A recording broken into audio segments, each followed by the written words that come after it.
S'il y a une chose que je dois arrêter aujourd'hui, c'est surtout pas arrêter les appels. Est-ce que tu connais des head of sales qui continuent à coacher des gens, qui continuent à prendre des appels?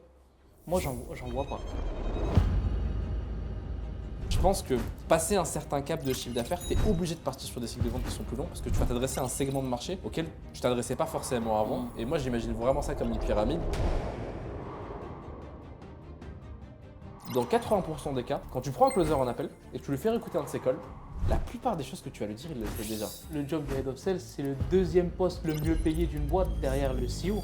C'est un poste où il n'y a pas de repos. Moi, quand je faisais des team building en présentiel, c'est pas pour faire des vlogs, c'est pour voir les gars en face. C'est pour qu'ils me voient charbonner de 8h à 22h. C'est une source d'inspiration. Il faut se dire une chose, c'est que du business. Comment je fais? C'est très simple, performance. Les hommes mentent, les chiffres ne mentent pas. Je pense que tout le monde peut être closer, un bon closer. Bonjour à tous et à toutes, bienvenue sur ce nouvel épisode du Scaling Podcast. Aujourd'hui, j'ai la chance d'avoir Rachid avec moi à mes côtés.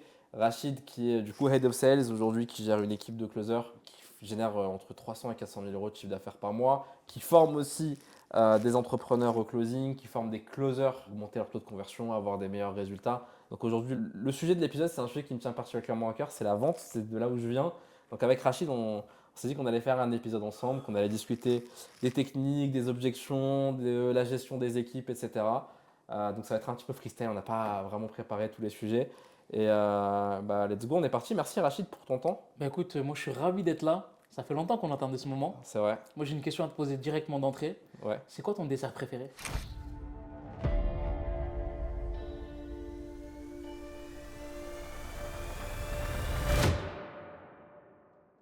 Moi, un sujet qui m'intéresse particulièrement, c'est la taille des cycles de vente. Tu vois. C'est-à-dire que tu as différents types de boîtes qui ont des fonctionnements qui sont plus ou moins différents. Moi, j'ai toujours fonctionné avec des cycles de vente qui sont très courts. C'est-à-dire que le lead, il nous découvre à 7h, il réserve un appel à 9h, à 11h, je l'ai en rendez-vous, à midi ou 13h, il a fait le virement. Et je suis très mauvais pour tout ce qui va être follow-up, nurturing sur du long terme, tu vois. Et toi, je sais que c'est tout l'inverse. Vous êtes sur des cycles de vente qui sont un peu plus longs, tu vois, où justement tu travailles le prospect. Et je crois que vous avez, entre le moment où le lead, de toute façon, tu m'expliqueras le plus en détail au niveau des chiffres. Mais qu'est-ce que tu peux me dire? Et suite à la discussion qu'on a eue ensemble, sache que j'ai essayé de l'implémenter, ce truc-là d'avoir des cycles de vente qui sont plus longs. Ça m'a un petit peu desservi parce qu'en fait, on ne fait pas forcément le même chiffre d'affaires que vous aujourd'hui, tu vois. Et je pense que passer un certain cap de chiffre d'affaires, tu es obligé de partir sur des cycles de vente qui sont plus longs parce que tu vas t'adresser à un segment de marché auquel tu t'adressais pas forcément avant. Et moi, j'imagine vraiment ça comme une pyramide avec les gens qui sont prêts à acheter tout de suite maintenant, ce qui va peut-être te permettre de faire 100 000, 200 000, 300 000 par mois peut-être, tu vois. Mais quand tu vas vouloir passer certains paliers, tu vas forcément te devoir redescendre dans la pyramide et t'adresser à des personnes qui ne sont pas encore forcément prêtes à passer à l'action maintenant, que les autres qui ne vont pas forcément intéresser les autres du coup. Mais toi, si tu t'intéresses à eux, tu vas pouvoir les éduquer et ensuite les closer. Qu'est-ce que tu en penses déjà de ça? Moi je pense que ça dépend de plusieurs choses. Ok. Ça dépend de plusieurs choses, c'est-à-dire que si tu veux, il y a 4 ans, moi quand j'ai démarré avec Jeremy Coleman, j'étais comme toi. Je kiffais le one cycle shot. court, d'ailleurs je le kiffe toujours, hein, le cycle court. C'est juste que, on va voir les différents points qui fait que ça a changé. Et en fait, quand je suis arrivé il y a 4 ans, j'ai appris à découvrir cette niche-là, cette cible-là, sa manière de penser, sa manière d'agir, etc. Qui fait que je m'adressais à des gens qui n'aimaient pas du tout le moindre brin de pression. Ok. Tu vois. Et donc, du coup, la solution, c'était quoi? C'était de trouver une solution qui nous permette de rester connectés avec ces gens-là et ne pas perdre le deal. Et c'est là d'où les structures, les process de follow-up sont nés chez nous. Tu vois. Ok. Jérémy, lui, il le mettait déjà en place à ce moment-là. C'est lui qui m'a formé et qui m'a appris ça. Quand j'ai découvert ça, je me suis dit, mais en fait, c'est une dinguerie. Ça veut dire que si tu peux closer à 7 jours, tu vas closer à 7 jours. Si tu peux closer à un jour, tu closes à un jour. Mais par contre, si tu vois que tu ne peux pas, il y a des méthodes, des techniques pour aller closer à 30, 60, 90, 120 jours. Il faut juste tenir. Hein, ce matin, je ne sais pas si tu as vu, à Maxime, je lui ai montré un screenshot d'un close que j'ai fait, que je suis en monologue depuis 10 mois. Ah ouais, un monologue. Tu vois. Et ça, c'est du follow-up jusqu'au moment où, et j'en ai fait même à 12 mois. Au moment venu, il te dit, c'est bon, je signe. Mais si tu ne fais pas ce process de follow-up-là, avec un marché acharné, un marché agressif et des vendeurs et des closers agressifs, tu ne vas pas faire cette vente-là. Elle va partir ailleurs. Ouais. Donc après, tu vois, donc, ça dépend de la maturité du marché, ça dépend de la cible. Ouais. Est-ce que tu as une cible qui est frileuse? Est-ce que tu as une cible qui, non, ça va, il n'y a pas de pression, rien, ils ont l'habitude? Est-ce que ton marché est éduqué? Est-ce qu'il est mature? Et en fonction, tu te dis est-ce que je vais closer en one shot ou est-ce que je vais faire ça en un appel avec du follow-up ou est-ce que je fais en 2 appels sans follow-up ou est-ce que je fais 2 appels avec follow-up. Ouais. Tout dépend du process. Ouais, je vois. En fait, t'as plein de. Après, ça dépend aussi de ta situation. Je pense que c'est pas tout le monde aussi qui peut se permettre d'avoir des cycles de vente qui sont super longs parce que t'as un cashback qui est hyper long. Et donc, en fait, au niveau de ta trésorerie, si tu dépenses des gros montants en publicité, par Ouais. exemple, ou tu as des grosses charges, en fait, le lead que tu acquéris maintenant, il te paye que dans 6 ou 12 mois. Donc, en fait, tu as intérêt à avoir ces 6 ou 12 mois de, tu vois, entre guillemets, sur le compte. Et ok, je vois, c'est super intéressant. Et comment tu nourris justement. Alors, j'ai plein de questions là, qui me viennent en tête par rapport à ce que tu m'as dit. Tu m'as dit, donc vous n'avez pas de pression, vous mettez pas de pression entre guillemets aux prospects Non. qui réservent un appel, ni interne ni externe. Donc interne, c'est par rapport à la situation de la personne, externe, c'est par rapport à par exemple une offre, un nombre de places, ce genre de choses. Non. Il y a une grande différence. Quand je parle de pression, c'est pression externe. La pression interne, un closer qui ne met pas de pression interne, c'est pas un closer. Bon, on est d'accord. On est d'accord sur ça. Ton taf doit reposer sur effectivement faire prendre conscience et émettre une pression interne. Ok. Donc pour toutes les personnes qui nous écoutent, c'est quoi la différence entre une pression interne et une pression externe? L'analogie, elle est très simple. C'est comme un œuf, il y a un poussin à l'intérieur. S'il y a une quelconque pression qui fait que l'œuf se casse de l'extérieur, ça signifie la mort, ce qu'on appelle la pression externe.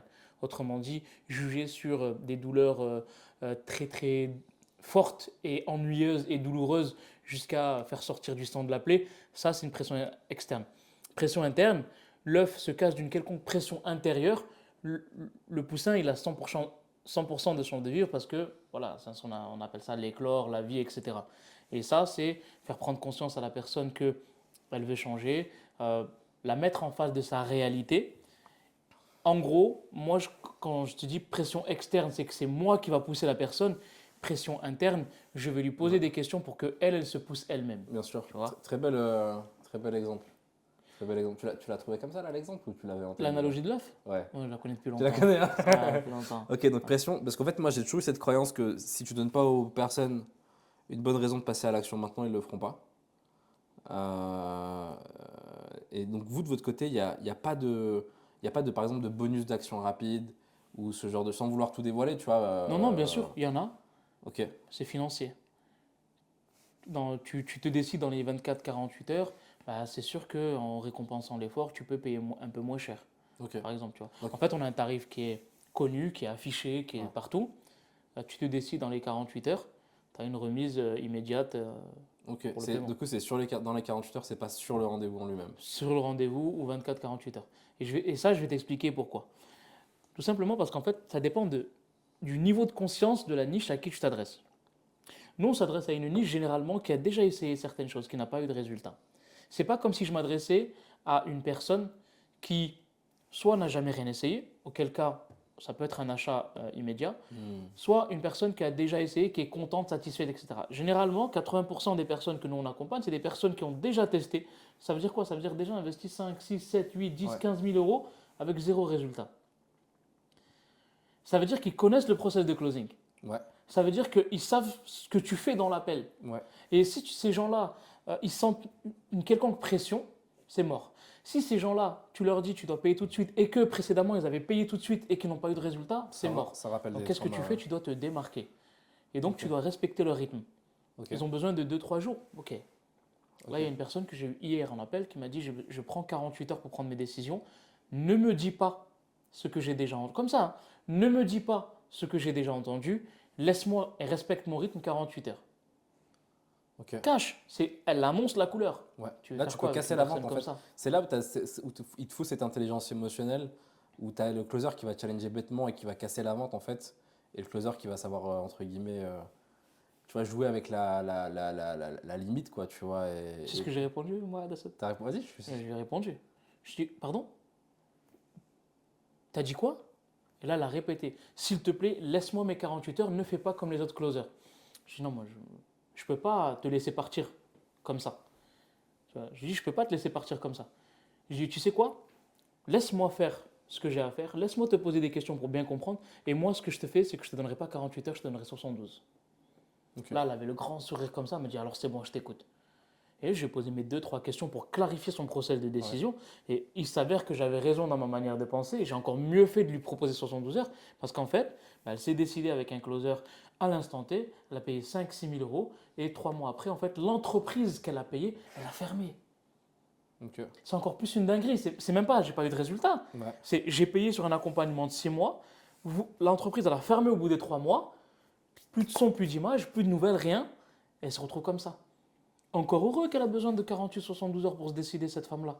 Tu penses pas que justement en laissant les personnes réfléchir, en fait, tu penses pas que ce qui les empêche de passer à l'action, c'est pas le fait de qu'ils savent pas quelle décision ils doivent prendre, mais c'est la douleur de prendre la décision justement, et que parfois le fait de laisser les gens dans la nature entre guillemets, ils vont juste se conforter dans le fait de pas passer à l'action, tu vois ce que je veux dire? Tout dépend de ton process, tout dépend du niveau de conscience. Ouais. Si dans ton process, il y a toujours un R3 et que tu as engagé la personne et que tu as fait ton travail tout au long de la découverte du traitement des objections, il n'y a pas de raison pour que cette personne ne se présente pas en R3. Ne serait-ce que se présenter pour te dire non. Ouais. Il n'y a pas de souci, mais qu'elle soit présente. Ouais. Derrière, niveau de conscience. Niveau de conscience, tu t'adresses à une personne complètement, encore une fois, débutante, qui ne connaît pas le milieu de l'accompagnement, qui est dans la reconversion, qui n'a jamais investi en elle. Tu lui laisses de la liberté. C'est sûr et certain que dès que tu as coupé l'appel, la peur, elle va revenir, elle prend le dessus, elle ne décidera pas. Il fallait faire le Ouais. travail sur le Parce qu'en sur fait, le coup. en fait, pour moi j'ai toujours raisonné comme ça en tout cas, c'est que dans le closing, tu as une phase qui est rationnelle et une phase qui est émotionnelle. C'est-à-dire que typiquement, quand tu vas par exemple creuser sur les problématiques, les douleurs un petit peu du moment, ça va rappeler à la personne pourquoi est-ce que la situation dans laquelle elle est aujourd'hui n'est plus OK. Quand tu vas la projeter sur sa situation désirée, ça va un petit peu la faire rêver, entre guillemets, tu vois. Et ensuite, tu vas poser toutes les questions du coup de l'inaction, etc. Et en fait, émotionnellement, pour moi, c'est le moment où la personne est la plus engagée parce que émotionnellement, elle vient de se projeter positivement, elle vient de se rendre compte de à quel point, entre guillemets, elle ne pouvait pas rester dans sa situation actuelle. Et je me dis, si dans ce pic d'émotion-là, tu n'arrives pas à la closer à ce moment-là, en fait, juste après l'appel, il va y avoir une redescente, tu vois, de pic d'émotion. Après, toi, je sais que tu es super bon justement pour Ouais. underterer et continuer à… Franchement, tu as complètement raison. Là où je vais te challenger un petit peu, c'est encore une fois le niveau de conscience.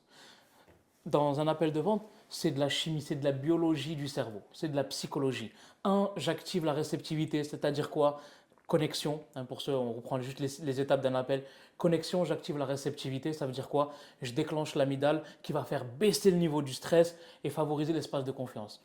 2, quand je cadre, j'active la prédictibilité. Qu'est-ce que je fais? Pareil, je nourris le cerveau parce qu'il déteste l'inconnu. Je lui dis exactement comment ça va se passer. La zone du cerveau qui est la zone de contrôle et d'organisation, elle est comblée, on avance. 3, étape découverte. Qu'est-ce que je fais ici? Je pose des questions. Pourquoi? Pour comprendre, mais c'est pourquoi? Qu'est-ce que je déclenche à ce moment-là? Le système de récompense et de valorisation. La personne, elle kiffe parler d'elle. J'ai nourri son cerveau. 4, je vais parler des domaines de vie, l'effet domino, elle vient avec un problème, j'essaye de conscientiser son problème, qu'il a un impact sur différents domaines de vie. Donc je vais activer ici l'insula, qui est la zone émotionnelle du cerveau. On va ressentir l'impact émotionnel. 5, projection, coup d'inaction. Qu'est-ce que je fais ici? J'active le cortex préfrontal dorsolatéral, l'hippocampe. Hippocampe qui va visualiser les scénarios futurs, positifs ou négatifs.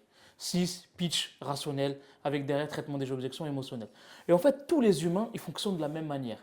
On réceptive, on prédictive, valorisation et confiance, l'insula, l'hippocampe, tous les êtres humains, c'est la même chose. Maintenant, là, ce qui va différencier, c'est pour ça que je te dis que tu as complètement raison, ça veut dire qu'une personne qui arrive dans ton appel, si tu l'as fait monter jusqu'au sommet du degré émotionnel et que tu la laisses partir, il y a tout qui va redescendre.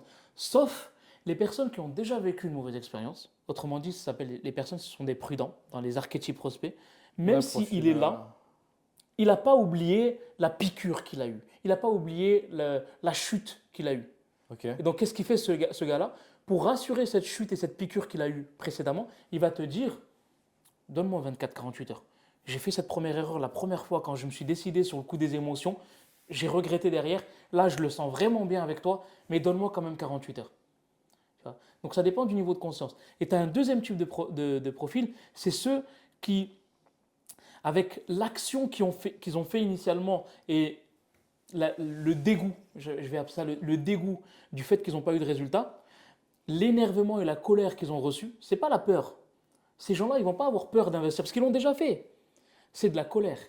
Ils sont en colère parfois contre eux-mêmes s'ils ont payé un accompagnement qualitatif et que c'est eux qui ne se sont pas bougés. La colère contre ce type de pratique qui est le closing dans l'appel. Et ça, tu penses pas que ça peut se traiter avant, dans le sens où, par exemple, là, tu me parles de quelqu'un qui, du coup, a déjà pris un accompagnement et qui, du coup, a un peu un traumatisme, tu vois, par rapport au fait qu'il n'a pas eu de résultats ou qu'il n'est pas passé à l'action. Est-ce que tu penses pas que ça peut être intéressant, justement, dans la phase de découverte, de revenir sur quels sont les accompagnements que tu as suivis jusqu'à maintenant? Ok, pourquoi tu n'as pas eu de résultat, concrètement? Et qu'est-ce qui t'a manqué pour avoir du résultat? Et pouvoir, justement, comprendre ce qui lui a manqué pour qu'au moment où tu pitches l'offre, il puisse comprendre en fait ce qui fait que ça n'a pas fonctionné maintenant jusqu'à maintenant et qu'au moment où il te dit bah, j'ai besoin de 24-48 heures et que tu lui demandes, bah, par exemple, moi typiquement, ça m'est déjà arrivé, tu vois, on me dit j'ai besoin de 24-48 heures, ok, pas de souci, mais du coup, pourquoi tu as besoin de 24-48 heures? Parce que la dernière fois, je me suis fait avoir, ok. Est-ce que tu penses que la dernière fois, si tu avais pris 24-48 heures, tu te serais fait avoir aussi?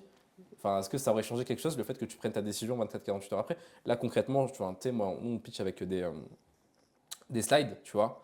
Maintenant, on pitch avec des slides. Je sais pas si au moment où c'est au téléphone, il y avait des slides ou pas. Oui, tableau Excel. C'était un tableau Excel. Maintenant, il y a vraiment des slides et tout, je te les montrerai. Je suis curieux d'avoir ton avis là-dessus, tu Ouais. vois. Et en fait, à la fin, tu as un résumé de l'offre, en gros, avec si tu passes à l'action maintenant, si tu passes pas à l'action maintenant. L'offre, elle est hyper intéressante si tu passes pas à l'action maintenant. Si tu passes à l'action maintenant, elle est encore plus intéressante. Entre guillemets, tu as le choix. Et c'est pour moi, en tout cas, je vois ce que tu veux dire par rapport au trauma, Ouais, mais mais je je pense qu'il y a quand comprends même un aussi. truc où tu peux un minimum Ouais, l'anticiper ouais, pour bien, pour le. absolument, Tu vois ce que je veux dire? absolument. Pour toutes les personnes qui sont sincères et qui vont jouer le jeu, oui, tu peux traiter cette objection en amont. Sauf qu'aujourd'hui, dans la maturité du marché dans lequel on est, j'insiste sur ce mot, maturité du marché. Arrêtez de prendre les gens pour des cons, les gars, qui vendaient D'accord. des offres. Aujourd'hui, les gens sont conscients. Ils reçoivent des appels de closing tout le temps. Mm. En fait, tellement que maintenant le marché il est mature, que tout le monde est un mytho jusqu'à preuve du contraire. Ouais, je suis d'accord. Et donc, ça veut dire que tu vas avoir un pourcentage qui est assez élevé de personnes qui ne vont pas te le dire. Ouais. Et qui vont te le sortir en pleine objection. Ouais. Et toi, tu vas te dire, mais en fait, je n'ai pas fait mon travail. Mais en fait, c'est pas que tu n'as pas fait ton travail. Potentiellement, si tu as oublié de poser la question, d'accord, mais généralement, tu ne dois pas oublier de poser cette question. C'est que la personne, elle a contourné ta question. Et toi, bah, vu que tu as eu la Exactement. sensation qu'elle t'a répondu, C'est ça. tu as oublié de rebondir peut-être, et tu t'es retrouvé à la fin avec cette objection. Mais c'est très rare aujourd'hui les personnes qui osent dire, je me suis fait arnaquer. Je me suis fait avoir. Tu sais, quand tu démarres une qualif et que tu au bout de 10-15 minutes, la connexion, elle n'est pas encore assez forte. C'est pas Ouais. comme à la fin du traitement des objections, on est à 45 minutes, 1 heure. Mm. À ce moment-là, elle va oser te le dire. Mais au début, une personne qui s'est fait voler 5, 6, 10, 15 000 euros, elle va pas oser te le dire. Ouais. Parce que si elle te le dit, elle connaît le process. Elle sait que tu vas pas mettre fin à l'appel. Et toi, qu'est-ce que tu vends initialement? Un appel de diagnostic, de découverte, une visio de Mm. clarté pour donner des conseils à la personne. Qu'est-ce qu'elle se dit? Si je lui dis ça maintenant, il va mettre fin à l'appel parce que je connais leur fonctionnement et moi, je vais avoir quelques conseils. Ouais. Ben justement, parfois une personne qui vient et qui ne te dit pas les choses et que tu lui donnes des conseils, juste ces conseils que tu lui as donnés, ils peuvent apporter le closing. Ouais, je suis d'accord. Le fait Je suis d'accord. Ouais. Mais tu vois, ce que tu as dit, c'est super intéressant. Je pense que tu le vois beaucoup toi aussi, vu que tu formes pas mal de closers. C'est ce phénomène, moi, que je remarque aussi beaucoup. Et c'est là tout de suite où moi, je vois la différence entre un bon et un mauvais closer. C'est le test que je fais tout le temps en roleplay. C'est que le closer me pose une question, je fais exprès de ne pas y répondre. En gros, je vais y répondre sans y répondre. Je ne vais pas lui donner l'info qu'il veut. Et là, tu vois la différence entre le bon et le mauvais closer. Le mauvais closer, enfin sans jeter des pierres, tu vois, il va passer à la question d'après parce que dans sa tête, il est en train d'enchaîner les questions. Dans sa tête, il ne comprend pas l'importance de la réponse. Le bon closer, ce qu'il recherche, c'est pas poser des questions, c'est avoir la réponse et c'est trouver le chemin le plus rapide pour avoir la réponse à la question à laquelle il veut pour continuer ces différentes étapes. Tu vois ce que je veux dire? Et tu remarqueras, tu vois, enfin je pense que tu l'as déjà remarqué, c'est tu te mets dans une position de roleplay, tu vas demander à quelqu'un, je sais pas moi, au niveau de ta trésorerie, t'es comment? Et te dire, je suis très bien. En fait, il n'a pas répondu à ta question, tu vois. Peut-être que pour lui, très bien, c'est 500 euros, tu vois. C'est sa réalité, en fait. Bien sûr, c'est sa De, croyance, sa c'est- réalité, sa En carte fait, tant du que t'as monde. pas un chiffre, tant que t'as pas un. Tu vois, moi, c'est très orienté B2B, tu vois. Pour le coup, nous, c'est très orienté chiffres. On pourra discuter aussi sur un B2B, prochain B2C. podcast de la différence entre B2C et B2B, parce que j'ai beaucoup closé en B2C. Maintenant, je close beaucoup en B2B et je vois des grosses différences, tu vois, entre les deux. Surtout que, bah, tu vois, en B2C, le mec, en fait, il a déjà pris des appels de closing. En B2B, il a une équipe de closers. Tu vois ce que je veux dire ou pas? Moi, tu sais comment je les appelle, ces gens-là? Les B2BC. Ok, Parce qu'il y a les B2B, les ouais, entreprises, et il y a les B2C, c'est les jeunes entrepreneurs. c'est ça. Pourquoi je les appelle non pas les B2B, mais B2BC? Pourquoi B2C? Pourquoi pas B2C? Parce que ce pas des consommateurs, maintenant ils sont immatriculés. Ouais, Mais c'est parce qu'en fait, ils pensent comme des B2C. exactement. Ils pensent comme des consommateurs, tu C'est vois. ça. Donc du coup, c'est pour ça que je les appelle les B2BC. Exactement. Ouais, je suis complètement. C'est très. Et il y a une grande différence quand même entre Ouais. le B2BC et les B2B. Le vrai B2B, mais vraiment le vrai B2B, déjà, tu as des cycles de vente qui sont un peu plus longs, tu as plusieurs décisionnaires, il faut faire des réunions, il faut faire des trucs. J'aime pas le vrai B2B. Surtout Donc, toi qui aimes closer à un jour, 7 jours, là, le process en B2B doit exa- être assez long. exactement. En vrai, tu closes en 3-4 rendez-vous quand c'est vraiment des grosses boîtes qui font plusieurs dizaines, voire centaines de millions de chiffres d'affaires à l'année. 3-4 rendez-vous. Après, ça dépend de à quel point tu arrives vite à avoir les décideurs ou pas au début, Hmm. tu vois. Mais après, sur des boîtes, genre, ça m'est déjà arrivé de closer en R1 sur des boîtes d'une trentaine de salariés, mais c'est parce qu'en fait, tu as la bonne personne au bon moment. Tu as directement le décisionnaire au téléphone, tu lui présentes l'offre, et il est en mode vas-y, go, tu vois. Mais ouais, sur les cycles de vente, en fait, moi, ce que j'essaye de faire, Rachid, c'est que tout ce cycle que vous faites de nurturing après, le R1, le R2, tu m'as expliqué que, en gros, vous faites un premier R1 de 15 minutes. Ensuite, vous envoyez un max de ressources à regarder. Tu m'avais dit 7 heures de contenu, je crois. 7 heures. C'est incroyable. Ouais. Et ensuite, vous Et tu, reprenez la. et tu regardes pas, tu viens pas en R2. Et ça, vous pouvez le traquer que la personne a regardé ou pas? Ouais. Il y a un Un logiciel et tout, pourcentage. avec des tags et tout. Absolument. D'accord, ok. Absolument. Je Et sais exactement le pourcentage de visionnage. Et si c'est pas 100%, et crois-moi, hein, 90%, je reporte le call.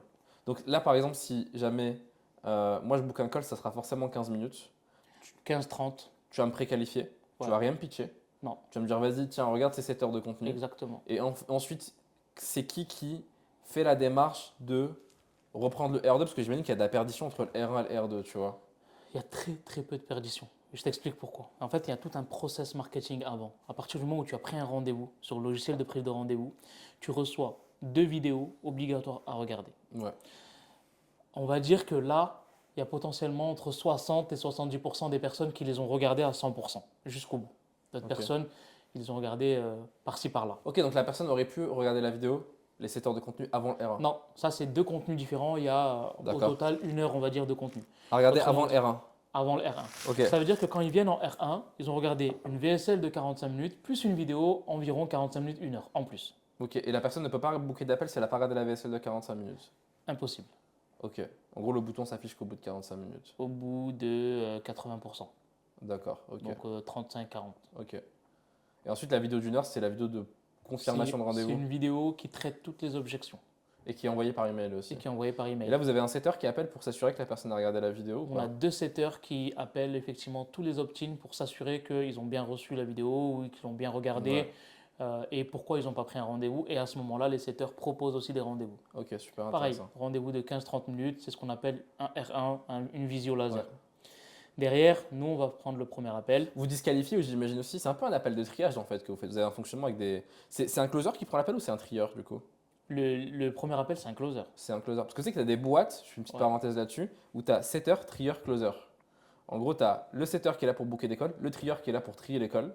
Il fait que des calls de 15 minutes. Ouais. Et si c'est qualifié, il envoie. Si c'est pas qualifié, il envoie les ressources et ensuite il charge de relancer Ouais. jusqu'à booker le call.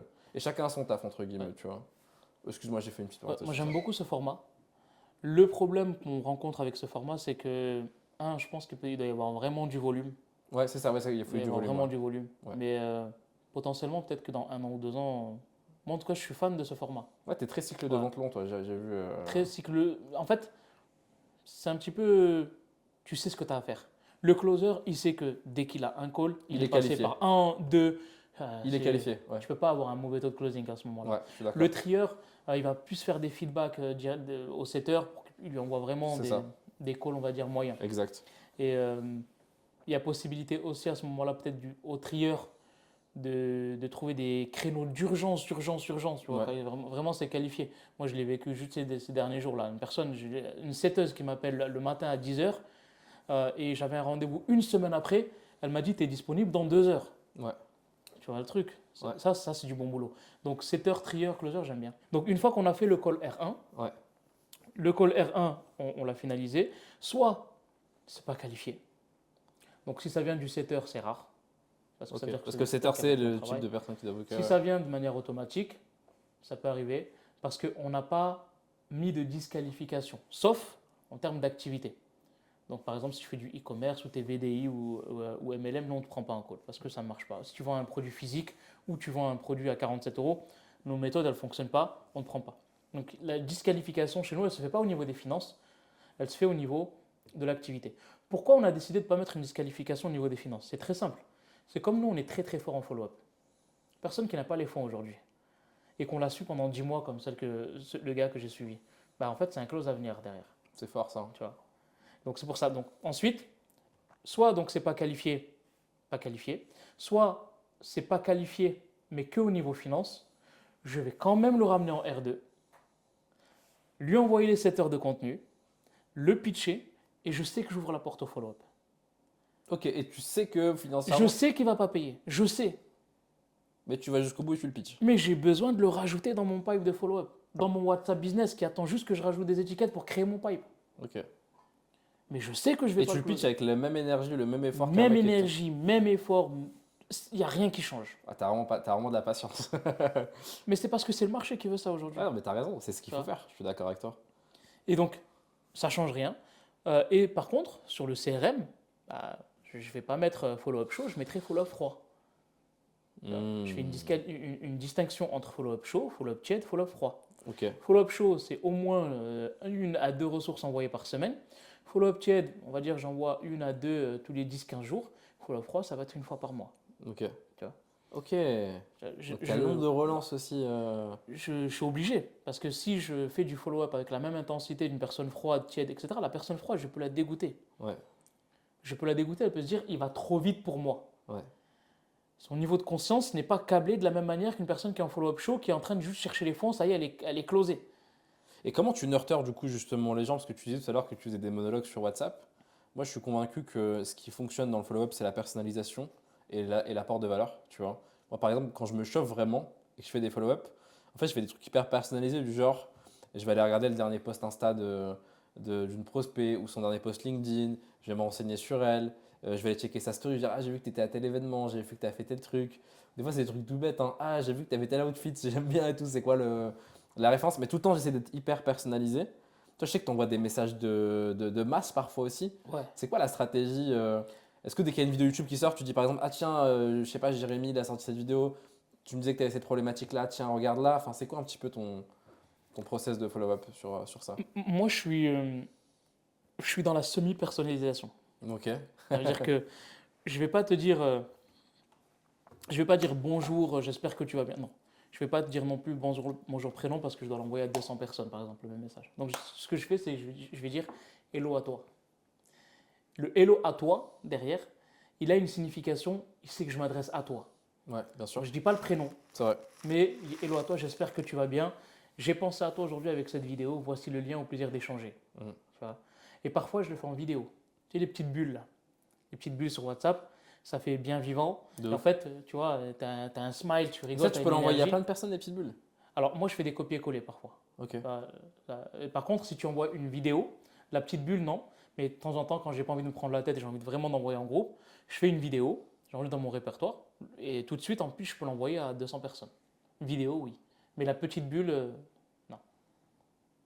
Ok, donc tu fais des vidéos. Et c'est quoi, par exemple, les sujets de vidéo Une vidéo comme ça, salut à toi, j'espère que tu vas bien. Voilà, ce matin, j'ai pensé à toi. Donc, je vais t'envoyer le lien de cette vidéo-là qui va te parler de A, B, C, D. N'hésite pas si tu as des questions à revenir vers moi et au plaisir d'échanger avec toi. Hop, cette vidéo, 200 personnes.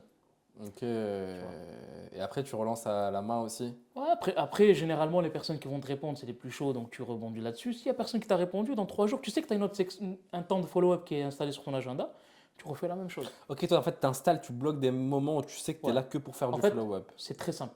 J'ai 30 minutes le matin, 30 minutes entre midi et 2, 30 minutes avant de rentrer chez moi. Que le le soir. follow-up. 1 heure et demie dans ma journée, c'est du follow-up. Ah ouais, incroyable. Là, aujourd'hui, on va dire que pendant longtemps, j'ai fait 1 heure et demie. Là, aujourd'hui, on va dire que je le fais moins parce que je prends moins d'appels, je gère plus une équipe. Bien sûr. Donc, du coup, en fait, je fais, on va dire, 15, 15, 15, mais je continue à le faire en plus petite intensité Ouais. parce que derrière, bah, j'ai des calls à écouter, Bien sûr. j'ai des débriefs à faire. Mais ouais, pendant des années, pendant 3 ans, c'était 30 minutes le matin, 30 minutes l'après-midi, 30 minutes le soir. Ok. Au début, j'arrivais pas à tenir cette discipline. Jérémy Coleman, il m'a dit, écoute, c'est très simple. Si tu tiens cette cadence juste pendant 30 jours, tu vas voir les clauses que tu vas faire qui vont être trop faciles. J'ai dit, qu'est-ce que tu entends par trop facile? Il m'a dit, tu vas te lever le matin, tu vas prendre ton téléphone et tu vas voir qu'il y a 2, 3, 4, 5 personnes que tu as eues il y a 2, 3 mois qui vont t'envoyer un message comme quoi ils veulent démarrer. Juste fais-le. Ça, c'est incroyable cette sensation. Franchement, là, il m'a motivé. Ouais.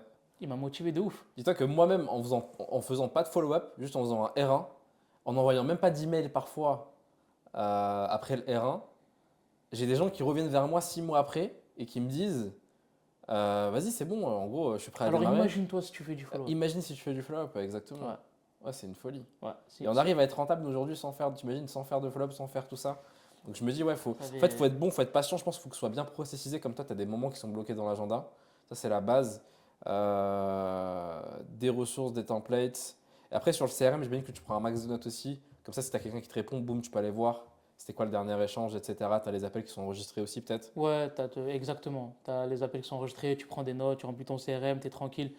Après, je sais pas toi, moi j'ai du mal à oublier les appels. Ok. Chaque appel que je fais, je me souviens de la personne. Parfois, j'ai eu des appels avec des personnes 1 an et demi après. Ouais. Elles m'ont renvoyé un message, elles me disent salut, tu sais qui je suis? Ouais. Et je vois juste la photo de la personne, je me remémore l'appel. Tout l'appel. Pas tout, mais au moins ce qu'elle fait, c'est quoi sa galère et trois moments de l'appel qui m'avaient marqué. Tu réécoutes encore tes appels, toi, aujourd'hui? Ouais. Les tiens? Ouais. À quelle fréquence? Allez, 1 fois par mois, 2 fois par mois, je réécoute. Et tu apprends des choses en faisant ça? Je me dis que en fait, ce que je me répète à chaque fois quand j'écoute des appels, c'est que je dois continuer à prendre des appels. Ok, pourquoi? Parce que je me dis que si je continue pas à prendre des appels, je risque de perdre en puissance, tu sais, Ouais, en connexion empathie, avec en le rebond, marché. etc. Ouais. Et si je veux continuer à transmettre à mon équipe le meilleur, il faut que je continue à prendre des appels. Et Je c'est challengeant parce que tu gères une équipe, tu coaches des gens, tu dois continuer à prendre des appels, réécouter des appels. Au bout d'un moment, tu dis, est-ce que je ne dois pas arrêter de prendre des appels? Mais juste, il y a une petite voix qui chuchote. Est-ce que tu ne dois pas arrêter de prendre? Non, surtout pas. S'il y a une chose que je dois arrêter aujourd'hui, c'est surtout pas arrêter les appels. Ok. Aujourd'hui, est-ce que tu connais des head of sales qui continuent à coacher des gens, qui continuent à prendre des appels? Moi, j'en vois pas. Ouais, c'est vrai que la plupart arrêtent de prendre des calls. Enfin, si, quelques-uns quand même. Qui continuent à prendre des appels? Ouais. Franchement, je suis J'ai curieux de une- savoir. Bon, on bipera, mais j'ai en tête. Ah ouais, elle continue à prendre des appels? En tout cas, quand elle était closeuse chez. Enfin, quand elle bossait avec. Je sais qu'elle descendait sur des rendez-vous encore de temps en Ok. temps, tu vois. Ok. En challenge ou Non, à pas en l'année? challenge. Elle me disait qu'elle avait une demi-journée dans la semaine où elle continue à prendre des appels pour rester connectée justement Ok, au ça c'est marché. cool, tu vois, mais je suis content qu'il y en ait encore. Mais je t'avoue que moi, en tant que head of sales, ouais, je prenais très peu de rendez-vous en vrai, hein. J'écoutais beaucoup d'appels. En fait, je prenais des appels quand ça allait un peu moins bien. C'est-à-dire que ça va un peu moins bien, sur moins leads, sont moins chauds, vas-y, boum, je redescends, je prends des appels, je vous montre que les gars, je close, tu vois. En fait, pour moi, quand tu arrives en tant qu'head of sales, déjà, tu dois arriver avec une posture de leader où tu montres qu'en fait, tu sais ce que tu dis parce que tu as remarqué ou pas un petit peu ce truc de. Tu vas donner un conseil à un closer, il va avoir un peu cette posture du genre, ouais, mais en mode, c'est pas aussi facile que ça sur le terrain. Tu vois ce que je veux dire? Et en fait, bah si, regarde, je le fais, tu vois. Et je l'implémente, tu vois. Il y a aussi un autre truc dont je voulais te parler, Rachid. Tu sais, moi j'étais head of sales, bah, comme tu le sais, du coup, et j'ai géré pas mal d'équipes de closing. Et en fait, j'ai remarqué un truc qui m'a vraiment marqué. Je pense que tu l'as remarqué aussi. En fait, moi, ce que je faisais, c'est qu'on avait un point dans la semaine où on prenait un appel. Parce qu'en fait, en gros, si tu veux, on avait, à un moment donné, j'ai mis en place un truc. C'est que pendant le rendez-vous, il y avait ce qu'on appelle des fiches de. Je sais plus comment on appelait ça. Mais en fait, en gros, pendant l'appel de closing, tu n'avais pas de script, mais tu avais des infos que tu devais absolument récolter. Tu vois. Alors, Ouais. est-ce que tu as déjà suivi des formations, ceci, Mhm. cela, etc., etc. Et ces fiches-là, bah, justement, quand tu les complétais, ça permettait de faire remonter ça sur le CRM et de nourrir la base, etc. Tu vois. Et du coup, c'était plus facile pour la réécoute d'appel aussi. Parce que tu voyais en une ligne, lui, il n'a pas été closé. Attends, c'est pas possible. Il a tel budget, tel truc, tel machin, tel ceci, tel cela, fait ceci. Boum, on va réécouter cet appel-là. En fait, ce qu'on faisait, c'est que on prenait un appel d'un closer, du coup, on était 4-5 closers dans la team. Et en gros, on écoutait l'appel avec toute la team. Tout le monde était caméra, micro allumé, concentré, personne sur son téléphone. On réécoute l'appel et je fais pause à des moments donnés. Et quand je fais pause, c'est tout le monde qui doit donner son feedback. Et ensuite le closer, et ensuite moi je donne mon feedback. Tu vois. Et le fait de revenir sur le rendez-vous et que tout le monde donne son feedback, ça fait participer tout le monde. Tu vois. Et en fait, j'avais un closer que j'avais intégré qui avait genre des stats qui étaient bonnes au départ et puis ensuite ça commençait un petit peu à s'effondrer. On n'avait encore jamais pris le temps de tu vois, vraiment réécouter ses appels. Et en fait, lui, à chaque fois, il faisait les retours les plus pertinents, vraiment Rachid. C'est-à-dire que il m'enlevait les mots de la bouche. Il disait, ah, mais Hmm. t'aurais dû faire ça, t'es sérieux. Et tu sais, il était un peu lui-même limite agressif, du genre, Ah, t'as pas fait ça, t'aurais dû lui poser cette question-là, etc. Tu vois. Et la dinguerie, c'est quoi? C'est que le jour où on a réécouté du coup ses appels, il faisait exactement toutes les erreurs qu'il critiquait. Et en fait, ce que j'ai remarqué, c'est que dans 80% des cas, je sais pas si toi c'est le cas aussi pour toi, quand tu prends un closer en appel et que tu lui fais écouter un de ses calls, la plupart des choses que tu vas lui dire, il le sait déjà. Tu vois ce que je veux dire? La plupart des erreurs qu'il a faites, en vrai, il est capable de s'auto-feedbacker. Il est capable lui-même de te dire, bah oui, c'est vrai qu'à ce moment-là, j'ai eu cette objection, j'aurais plutôt dû poser une question plutôt que répondre. Oui, c'est vrai qu'à ce moment-là, j'aurais plutôt dû faire ça que ça. Et c'est là que tu comprends qu'en fait, c'est pas un problème de connaissance, c'est un problème d'état d'esprit, c'est un problème de mindset, c'est un problème peut-être de courage, tu vois, grave, pour le dire grave. poliment. C'est Ouais, j'ai pas osé. Oui, mais j'avais peur d'eux. ouais. Oui, mais. Et en fait, tu te rends compte qu'en tant que head of sales, et moi, c'est un petit peu ça qui fait que je me suis un peu éloigné de ce marché de head of sales, parce que j'ai du mal à avoir cette patience d'être un psychologue, tu vois, Euh, et de vraiment coacher les gens sur leur mindset. Tu ouais, vois, je suis quelqu'un de très factuel, très, très froid, tu ouais. vois. Et en fait, tu te rends compte que 80%, 90% des blocages, en fait, c'est du mindset. Est-ce que ça, tu l'as remarqué toi Ouais, aussi carrément. En fait, tu vois ce que tu faisais, moi je l'ai fait la première année. Et j'ai senti effectivement la baisse de performance des meilleurs closers. Et donc j'ai changé mon mode de fonctionnement, c'est-à-dire que je ne débriefe en groupe que un des appels qui est au top. Ah, tu prends que les meilleurs calls. Je prends que les meilleurs calls. Les Super calls smart. pourris, je les débriefe en personnalisé, en one-to-one avec le closer. Pourquoi? En fait, on est des êtres d'émotion. Et ça veut dire quoi? Ça veut dire que notre corps, il est fait 70% d'eau. Ça veut dire que, en fait, dans un moment où tu vas débriefer l'appel, même le meilleur closer, il va être attiré automatiquement, inconsciemment, parce qu'il va écouter. Donc s'il a un call derrière, logiquement, potentiellement, ce closer Ah que tu as écouté ouais. son call était juste derrière, il ne va pas faire ce qu'il avait l'habitude de faire, mais il va faire ce qu'il a écouté juste Même avant. si t'as dit que c'était Même surtout. si c'était pourri. Même si t'as dit qu'il faut surtout pas faire ça. Incroyable ça. Comment tu l'as remarqué ça Absorption. Tu sais, il y a une étude qui a été faite sur l'eau, Ouais. sur le corps humain. Nous, comme notre corps, il est fait de 70% d'eau, en fait, ils ont pris une étude et ils ont pris deux bocals, deux bocaux, De beaucoup, ouais. deux bocaux. Ils ont pris deux bocaux. Le premier, et en fait, les deux, ils ont mis du riz dedans et de l'eau, clean. Ouais. Le premier bocal, ils l'ont mis, le premier bocal, ils l'ont mis chez une famille très polie, Ouais. très joviale, joyeuse, etc. Ils l'ont placé dans la cuisine et en fait, à chaque fois que le couple rentrait dans la cuisine, ils se disaient des belles paroles, etc. Et le deuxième bocal, ils l'ont pris et ils l'ont mis dans une cuisine d'une famille qui, t'as vu, c'était chamaille, Ouais. limite insulte, tu vois, vraiment mauvaise énergie. Mhm. Le bocal chez la famille 1, polie, joyeuse, etc., est resté intact. Le riz blanc à l'intérieur du bocal. Et le bocal 2, il commençait à jaunir. Et en fait, ils ont fait aussi une deuxième expérience. Comme ça, vraiment, je vais pousser le bouchon très loin. Ils ont pris des packs de bouteilles cristallines, ou Volvic ou Evian. Et ils ont placé un pack de 6 dans la cuisine d'une famille très joviale, très heureuse, etc. Qu'est-ce qui s'est passé? Ils buvaient l'eau normalement, tout était bon. Le même pack acheté, ils l'ont mis chez cette famille-là, ils ont bu, ils avaient mal au ventre. L'eau qui était positionnée Ouais. a attiré Bien cette sûr. mauvaise onde, cette mauvaise énergie, ils l'ont bu, ils se sont fait mal au ventre. Ouais. Donc un closer, son eau qu'il y a dans son corps, va attirer tout ce qu'il va entendre, Mhm. logiquement. Et donc comme on va critiquer derrière ce qui s'est passé, il ne va pas entendre la solution, il va entendre la critique. La critique est associée à ce qu'il a écouté. Au lieu de faire le pont et Ouais. de se dire non, je ne vais pas faire ça, son eau a absorbé le truc. Et donc ça va mettre un certain temps avant de se dissoudre. Je comprends. Et tu vois, paradoxalement, tu penses pas que ça dépend aussi des profils? Moi, j'ai en tête justement une closeuse que j'avais qui, elle, fonctionnait beaucoup au challenge. Et en fait, en gros, bah, c'était l'une des meilleures closeuses que j'avais. Et elle avait vraiment des taux de conversion qui étaient incroyables. Et du jour au lendemain, son taux de conversion, elle est divisé par 3-4. Et du coup, bah, je réécoute ses appels et je vois que c'est plus du tout la même personne. Du coup, j'essaie de creuser tout, même si j'aime pas trop rentrer dans ces délires de perso et tout, tu vois. Et en fait, je me rends T'es compte obligé en que tant que head t'es of sales. obligé, tu Ah vois. Mais ouais, c'est pour t'es ça que, voilà, obligé. moi, ça m'a. Et en fait, elle s'était séparée de son copain, tu vois. Et donc, du coup, tu sais, tu rentres dans un délire où tu dois justement lui faire remonter son niveau d'énergie par rapport à ça. Moi, je suis assez bon pour le faire en réalité, mais c'est pas un truc dans lequel je prends du plaisir à le faire, tu vois. Et en fait, elle, ce qui marchait trop bien avec elle, c'est genre vraiment d'être dur, quoi, tu vois. De vraiment lui dire, en fait, j'ai tout essayé avec elle. En fait, j'ai remarqué que elle, ce qu'elle kiffait, c'était le challenge. C'était le fait de, genre par exemple, on est en concurrence avec une équipe de closing. je vais vraiment la piquer. Je vais dire, tes stats, elles sont vraiment dégueulasses. Tu es la pire closeuse de l'équipe actuellement, tu vois. En termes de stats, tu es la dernière. Et là, elle va se dire, ah ouais, putain. Genre, elle a vraiment un ego où elle va se dire, ah ouais. Ouais. Alors que si tu lui dis, non mais t'inquiète, je suis sûr que les prochaines semaines, ça va être meilleur. Là, tu passes juste une phase, etc. etc. Là où ça pourrait marcher sur d'autres personnes, que tu les rassures et que tu leur fasses reprendre confiance en eux. Elle, c'était tout l'inverse, tu vois. Et c'est là où je trouve que le job de Head of Sales, c'est vraiment l'un des jobs les plus. Il faut vraiment avoir une bonne intelligence émotionnelle, tu vois. C'est pour ça que le job du Head of Sales, c'est le deuxième poste le mieux payé d'une boîte derrière C'est vrai, le CEO. c'est vrai. Logiquement. Pourquoi? Parce que c'est un poste qui est vraiment compliqué et dur. Ouais. On va revenir sur les émotions, mais juste pour continuer sur cette dureté de poste, c'est un poste où tu n'as pas de repos.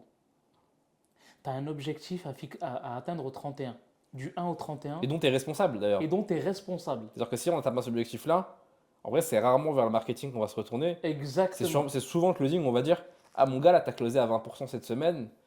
Qu'est-ce qui se passe, tu vois? Ça veut dire que ton cerveau, il est sans cesse en action pendant 31 jours. Mais le problème, c'est Exactement. que le 31, on fait un bilan. Mais le 1, il y a l'objectif du mois suivant. Ouais, ça s'arrête jamais. Ça s'arrête jamais, en fait. Exactement. Et donc, en fait, tu es sans cesse dans une roue, la roue du hamster, la roue du HOS, 100% d'accord. tu vois.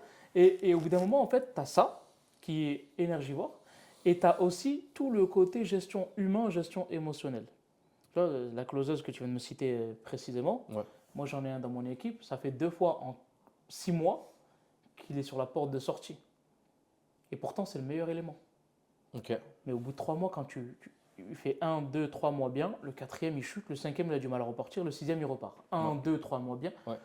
Mais au bout d'un moment, en fait, tu comprends pas. Ouais. Qu'est-ce qui se passe? Et le truc, c'est que c'est quelqu'un qui, initialement, est salarié. Donc, quand je dis salarié, c'est qu'il y a 5, 6 ans, il était encore salarié. Ouais. Donc, pendant 25 ans de sa vie, il a eu cette routine de quand j'ai mon salaire, je dois le claquer. Ok. Je dois travailler, j'ai mon salaire, je dois le claquer. Mm. Là, il est dans le closing, il a son salaire. J'ai travaillé avec lui sur cette peur du manque et sur le fait d'avoir une bonne gestion financière, etc. Mais de temps en temps, tu as sa nature profonde qui revient et qui fait que quand il fait un mois à 10K, le mois d'après, on ne le voit plus. Ah ouais. Il close plus, quoi, en Il fait. doit claquer. Quand tu dis on le voit le plus, c'est qu'il prend plus d'appels aussi, qu'il prend Non, des non, appels et il il prend fait de des appels, mais il ne la. performe plus. Ok. Il ne performe plus, il prend des appels. À la rigueur, j'aurais préféré qu'il ferme un mois et qu'il parte en vacances, tu vois. Ouais. Non, non, il prend des appels, mais il Et ne ça, tu performe gères plus. comment, du coup? C'est compliqué. Comment tu dois- gères un. En fait, tu dois réécouter des appels. En fait, la meilleure manière de faire en tant que head of sales, c'est de passer derrière. Le deal qui n'est pas closé, le closer et de le mettre en face de la réalité. Le problème, c'est qu'il y a des deals qui auraient pu être closés sur le one shot. Et c'est un peu comme un train, tu vois. Ça ne veut pas dire que le train va plus passer, mais le train est parti. Pour moi, en tout cas, tu vois, je le vois comme ça. Pour avoir intégré justement des closers, etc., j'ai vu qu'à des moments donnés, il y avait un moment T à saisir. Et en fait, tu veux que tu as laissé passer ce moment T, bah, ça sera peut-être. C'est un peu comme, tu vois, nous par exemple, dès qu'on a un lead, d'ailleurs, vous pouvez vous amuser à le faire, on rappelle en moins de 5 minutes. Vraiment, chrono. C'est-à-dire que même des fois, c'est en 2 minutes, en 1 minute. On est hyper réactif. Pourquoi? Parce que je considère que le meilleur moment pour traiter un besoin, c'est quand il est présent. Tu vois ce que je veux dire? Hmm. Moi, aujourd'hui, je te dis une bêtise. Peut-être que là, je suis intéressé, là, maintenant, tout de suite, pour, je sais pas, prendre une voiture en société. Parce qu'on a l'habitude avec Maxime, on se dit, bah, vas-y, au lieu de louer une voiture, viens, on essaie de faire passer une voiture en société avec je sais pas, un truc. Je vais laisser le lead. Je vais m'opt-in. Je vais laisser le lead. Si tu m'appelles tout de suite, je vais te répondre. Tu vas peut-être me booker un call ou m'envoyer une ressource que je vais regarder. Tu m'appelles dans 5 minutes, tu veux resto avec Rachid. Je veux resto avec Rachid, je ne vais pas répondre. Tu vas me rappeler deuxième fois, troisième fois, quatrième fois. Et donc pour moi, faut traiter. Là, je reviens sur le sujet des cycles de vente qui sont longs, tu vois. Moi, je suis beaucoup dans ce délire de traiter le besoin quand il est là. Et en fait, j'ai trop le seum parce que j'ai voulu Ah. faire un petit peu comme toi, etc. Mais on n'est pas encore au même niveau et c'est pas les mêmes leads, etc. Tu vois. C'est pour ça qu'il ne faut pas copier bêtement. Et en fait, je prends un appel où la nana, du coup, genre, je fais exprès de ne pas la pitcher sur le R1 en lui disant, bah vas-y, je t'envoie des ressources, machin, etc. On book un R2 ensemble, je lui dis, je vais faire une vraie étude de marché sur ton profil, etc. En fait, à la finale, elle m'a dit, bah, j'ai signé qu'une autre agence. Hmm. Et je me dis, mais en fait, j'aurais dû la. Hmm. j'aurais- En fait, c'est encore une fois, je crois, après je peux me tromper, hein, là c'est une supposition. Je suppose que ça dépend des marchés. Vous avez une offre done for you. Ouais, je suis d'accord. Les annonces Done with you, Ouais. les gens ont besoin de temps pour assimiler le fait doivent passer par ces étapes-là. Quand tu es dans du done for you et que même si tu vends quelque chose à 15, 20, 30 000 euros, pourquoi ne pas le faire en one shot? Et pourquoi pas le faire en donne bijou, tu vois? C'est quoi la différence que tu vois? Bah, si tu Parce le que fais en finalement, ce deux que les gens étapes, tu as achètent, ce risque-là que la personne te dit j'ai signé ailleurs. pareil en donne bijou. Pareil, hein? En donne bijou. C'est un risque. Mais la personne, l'offre, elle est plus irrésistible en done for you qu'en done with you. En C'est done vrai. for you, elle a moins d'efforts. C'est vrai. Donc en done with you, elle a vraiment des efforts à faire. C'est elle qui doit faire le travail. En done for you, elle a juste à donner ses accès. Mais à la finale, en vrai, les gens achètent toujours le résultat, tu vois. Moi, je pense que Mais c'est vrai, il y a personnellement, forcément. en done for you, j'aurais pitché en one shot. Mais la réalité, c'est qu'en fait, en vrai, je pense que tout découle de base de la stratégie globale. C'est-à-dire que vous, par exemple, dans les ads de Jérémy, vous n'êtes pas du tout agressif. Vous ne Exactement. parlez jamais d'offres. Nous, on est hyper agressif. C'est la vérité. Tu peux aller regarder nos contenus. Dans l'ads en elle-même, on te dit déjà notre offre. C'est voici ce qui va se passer, on va faire ça, Une ça, ça, ça. garantie. On parle de tout, tu as l'offre en 30 secondes. Les gens qui se Vidéo pignent. Maxime. T'as- Une garantie qui est même signée par nos avocats. Je me souviens. Ah, mais tu vois, on est hyper agressif parce qu'en fait, on s'adresse à des personnes qui ont un niveau de conscience qui est élevé et qui savent déjà exactement ce dont elles ont besoin et en fait, qui sont juste à la recherche de solutions sur le marché. En fait, on vient sur une ad en 30 secondes, on t'explique exactement pourquoi nous, qu'est-ce qu'on fait exactement et entre guillemets, quel résultat tu peux atteindre tu vois, en travaillant avec nous. Ce qui fait que quand tu cliques sur l'ads, ouais, en fait, c'est ça. Et vous êtes sur un. Je le vois, tu vois, sur les ads de Jérémy, une des ads Windows que vous avez, par exemple, c'est pourquoi ce chiffre dédicat, ce chiffre symbolique, etc. C'est une vidéo c'est une ads qui est très éducative. Les gens tombent sur une vaisselle qui est encore plus éducative. Et vous êtes vachement dans ce truc de prendre des gens, les éduquer, les Ouais. nurturer, Ouais. et ensuite les closer. Mais ça vient dès le départ de l'ads, du funnel. Et en fait, c'est Exactement. logique que ça suive en closing parce que le closing n'est qu'une continuité. Mm. Et je suis sûr que si demain vous faisiez des ads du genre.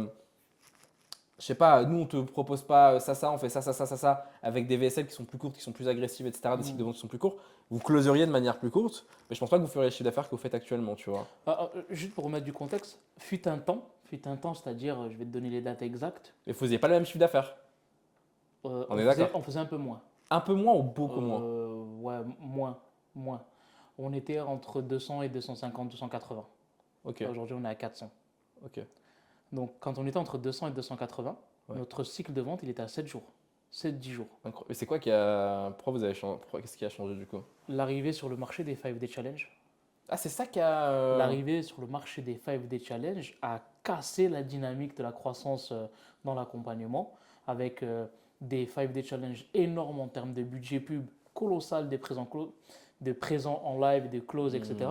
Qui fait que tous nos follow-up, tous ceux même qu'on closait derrière en fait à 30, 80, 60 jours, une partie se sont fait rafler par ces personnes-là. Le problème, c'est pas ça. On va dire du cash, il y en a toujours, des gens qui ont besoin d'aide, il y en a toujours. Le problème, c'est que ces personnes-là ont eu une mauvaise expérience 2-3 mois après et ça a commencé vraiment à jouer sur les réseaux sociaux, à être sceptique. Et c'est ce côté-là sceptique qui est né sur le marché qui a fait qu'on a perdu notre croissance du close rapidement et les gens ont besoin de plus de temps maintenant, plus d'espace, plus de confiance, etc. Et c'est reparti sur des cycles longs. Tu vois. Ouais. Ouais, Mais ok. sinon, on avait vraiment en fait réduit, le marketing a réduit le travail. En 7-10 jours, c'était fait. Marketing, setting, tu reçois des vidéos, R1, C'est 7 ça. heures de contenu, Ouais. R2, pitch. Magnifique. Tu vois. Mais après, derrière, on s'adapte. Hein. Ouais, c'est ça. De toute façon, c'est le plus important, c'est la capacité d'adaptation. Moi, je suis intéressé de savoir qu'est-ce que tu fais quand tu as un closer qui performe pas malgré tous les. Attends, je fais juste une parenthèse. Moi, j'avais une idée, tu vois. Je me disais, en vrai, pourquoi pas intégrer des coach mindset, tu vois, dans les équipes de vente, des personnes externes en fait, qui n'ont rien à voir avec toi qui est head of sales. Et c'est des personnes qui sont juste payées en fait chaque semaine à venir sur des réunions, à suivre entre guillemets. Et je me dis, mais dans toutes les boîtes, sur chaque poste, il devrait y avoir des coachs sportifs, des coachs mindset et des coachs sur d'autres sujets si les gens veulent se développer, tu vois. Bon, je t'arrête tout de suite, les coachs sportifs, c'est mort. Moi, je kiffe les sneakers, j'ai pas envie de voir un qui va me casser la tête. Mais les coachs mindset, oui, carrément. Nous, dans le programme, au sein du programme de Coleman Publishing, de Jérémy, je pense que. Alors, déjà, lui personnellement, 1 à 2 fois par semaine, sans moi, il prend le sel sans meeting. Ok, ça c'est trop bien. Pourquoi? Parce que moi, je m'occupe de la partie perf, montée en compétences, etc. Lui, j'ai besoin qu'ils travaillent avec eux leur vision. Mais pas que leur vision entrepreneuriale, c'est leur vision du monde, leur vision en tant qu'être humain. Et ça, c'est très important. La deuxième chose, c'est que tous les 3 mois, tous les 3, 4 mois, il y a un intervenant qui vient, Jérémy, lui, il investit pour son équipe sales, un intervenant externe qui vient sur soit un workshop, soit 2, 3 sessions, soit 4 séances par semaine, et il vient nous apprendre quelque chose ou débloquer avec nous quelque chose. Et donc là, récemment, on a démarré un programme avec un coach mindset, en PNL, vraiment un praticien en PNL. Sinon, avant, on avait quelqu'un qui est très connu, qui est venu nous donner un coup de main sur la dépolarisation. S'il m'écoute et j'ai oublié son prénom, Pierre David, Ok. de l'école de dépolarisation, un truc comme ça, Mhm. l'académie de la haute performance. Ok. Donc on a fait avec lui. Derrière, on a travaillé sur tout ce qui est sommeil et stress avec un gars qui est super calé là-dedans. Tu vois, donc tous les 4, 3 mois, les 3, 4 mois, on vient travailler sur quelque chose de très important. Super intéressant Ça, ça. c'est super important. Tu vois, Ok. parce que le head of sales, en fait, au bout d'un moment, En fait, euh, c'est tellement multicasquette, je trouve qu'il faut, comme tous les entrepreneurs ou comme toutes les activités, te concentrer sur le 80-20 et ce qui compte vraiment, tu vois. Typiquement, pour moi, c'est pas à toi en tant qu'head of sales de compléter des dashboards ou des trucs de reporting ou ce genre de choses. Tu devrais avoir un assistant ou un sales manager qui le fait. C'est pas à toi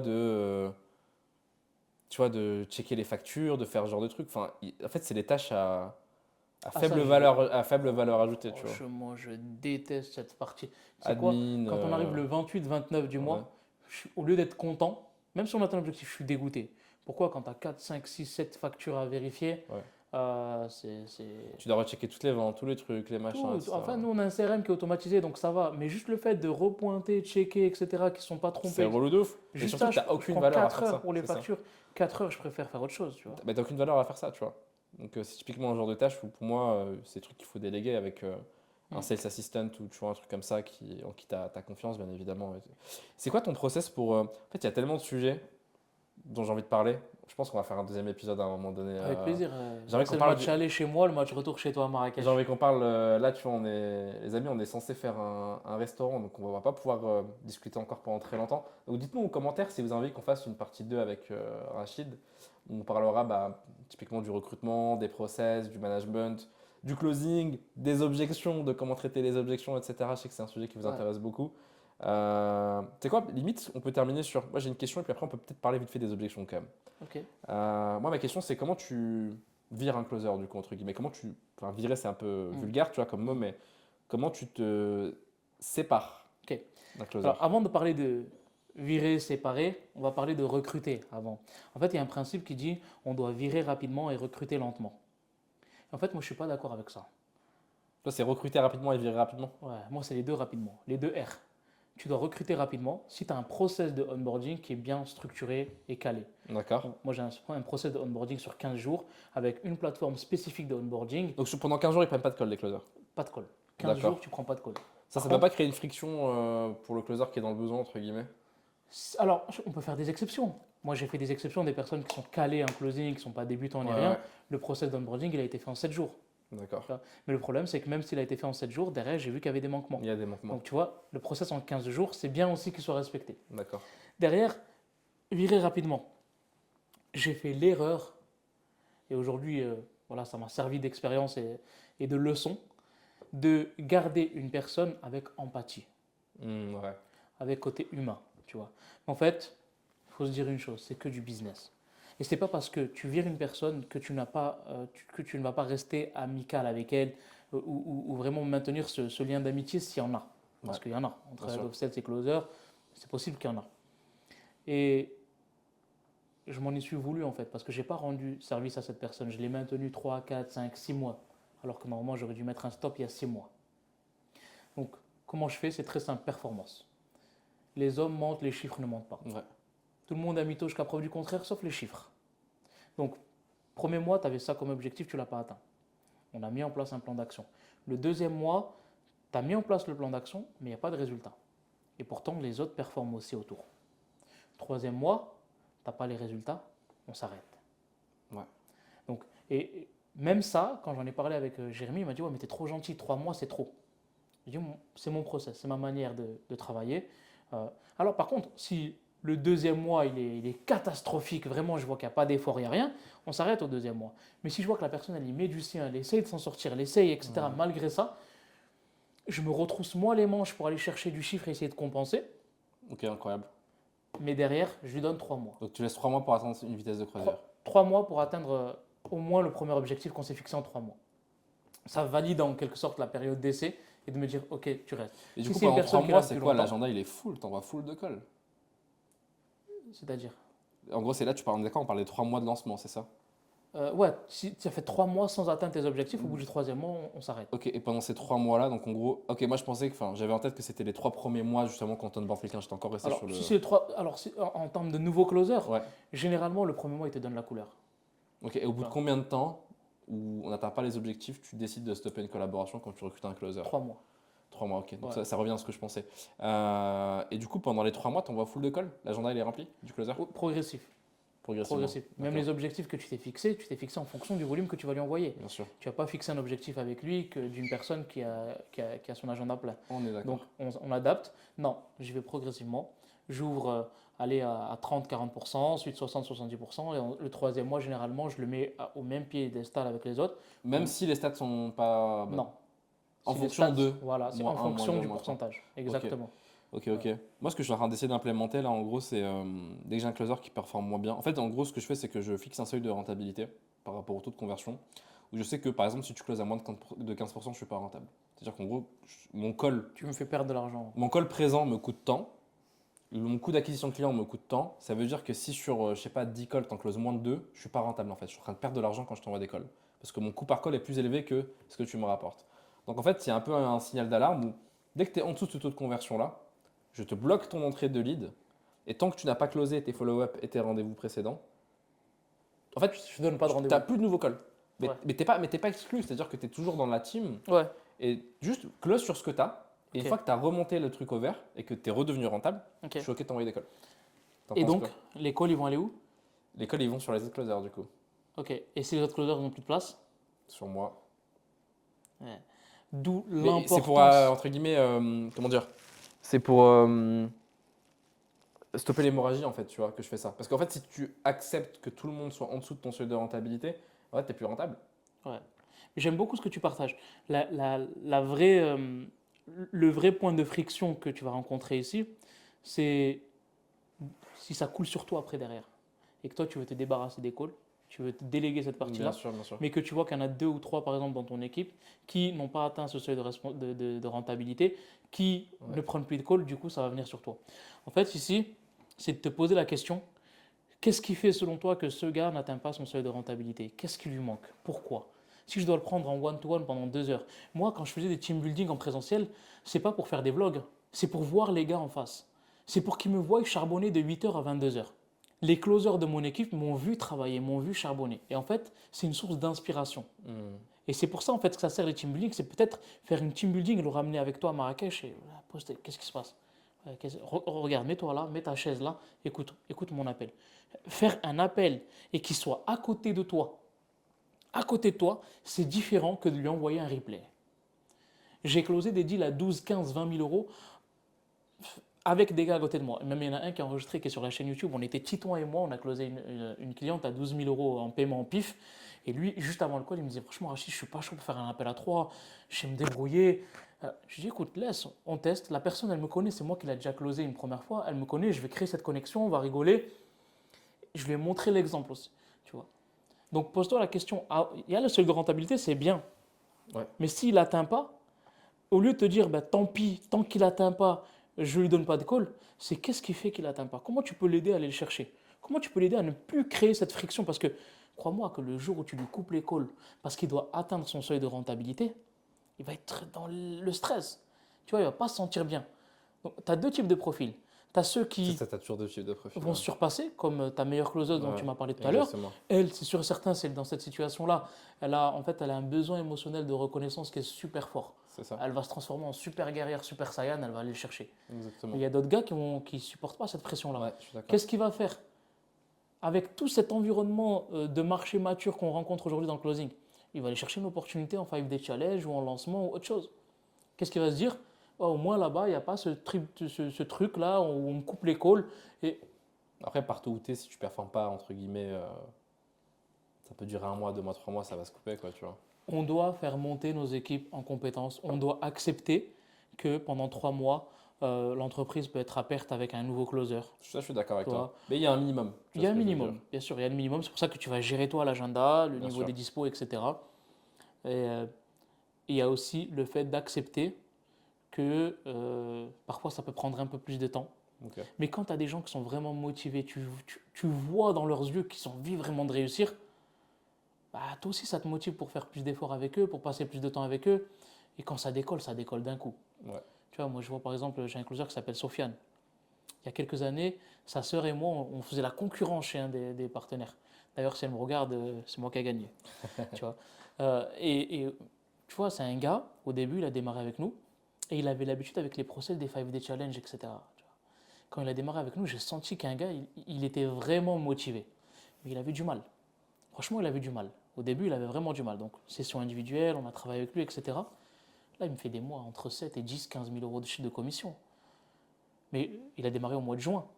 Donc j'ai été patient plus que prévu, mais parce que j'avais une personne en face de moi qui montrait qu'elle avait envie. Parce que pour toi, même l'intelligence émotionnelle, ça peut se travailler du coup. Parce qu'il y a ce truc de, entre guillemets, pour moi, qui est de lire entre les lignes et de comprendre ce qui se dit et de pas passer à la question suivante. Et en fait, ça, pour moi, même avec la meilleure des volontés du monde, je te le dis parce que j'ai déjà rencontré des closers qui en fait sont hyper déterminés, achètent toutes les formations de closing, ils réécoutent tous leurs appels. Genre vraiment, au niveau de l'état d'esprit, tu te dis, mais en fait, tu as tout pour réussir, mais il y a les soft skills et les hard skills, tu vois. Et les hard skills, bah, en réalité, en fait, si tu n'as pas l'intelligence émotionnelle de comprendre ce qui est en train de se dire et de ce qui se jouait, tu peux passer ton temps à réécouter des appels ou à suivre des formations. Je sais que ça peut se travailler à un moment donné, mais j'ai du mal à mettre le doigt sur. Parce que pour moi, la qualité la plus importante, c'est l'intelligence émotionnelle en closing, tu vois. Je suis Comment convaincu. tu devrais... J'ai déjà Si... closé des offres, vraiment, Ouais. Rachid, Mm. sur des postes, sur le marché francophone, où on m'a testé pour être head of sales, où on m'envoie la plaquette de l'offre 5 minutes avant le rendez-vous. Et j'ai juste un PDF de 3 pages et je close sur ça. Tu vois ce que je veux dire? Et ça, Bien pour sûr, moi, c'est que l'intelligence émotionnelle qui peut bien te sûr, permettre de le faire. bien sûr. Tu vois? Mm. Donc pour moi, c'est le truc le plus important en fait. Tout le reste se travaille, Mm. entre guillemets, mais l'intelligence émotionnelle, pour moi, c'est le truc le plus dur à.